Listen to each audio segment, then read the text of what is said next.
Congressman Bob Good here with your weekly Good News from Washington, and I wanted to update you on the major issue in Congress right now, which is our government funding. Our fiscal year ends on September 30, and right now, frankly, due to a lack of leadership on behalf of the Speaker, we have failed to pass our 12 spending bills in the House. Of course, the Senate hasn't passed their spending bills either. And so the government funding for the fiscal year is going to end on September 30.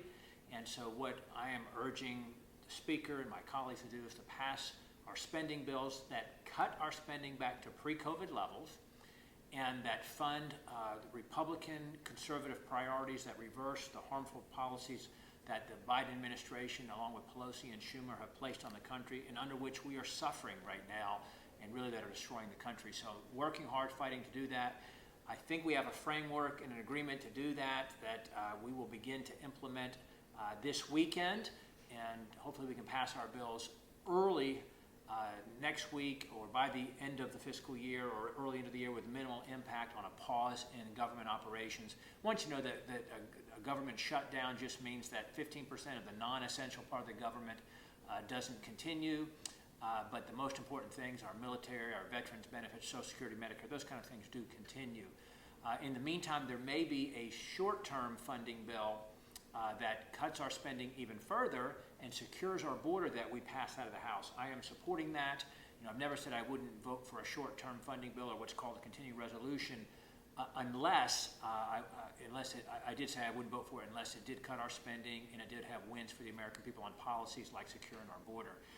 Beyond that, I would just tell you that this past week, Congressman Ben Cline, my friend in the 6th District, and I sent a letter to the EPA urging them to give our first responders, our EMS and firefighters the same consideration that the military has with not requiring their vehicles to meet climate standards that the EPA is imposing across the country, that our first responders need to be able to respond in the quickest, most efficient way to keep Americans safe and shouldn't be subject to those terrible rules coming from the EPA.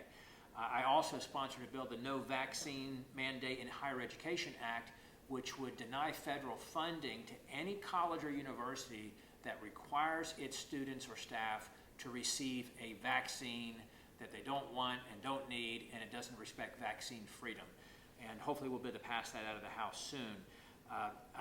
Last thing I'll just report is our budget committee that I serve on. We have spent months drafting a budget to balance in 10 years, to cut spending this year, and to provide a framework or a pathway, a roadmap to balance our budget within the next 10 years. Unfortunately, it requires cutting $16 trillion in spending because of the $33 trillion national debt that we have, and so that's why it's going to take 10 years to do that.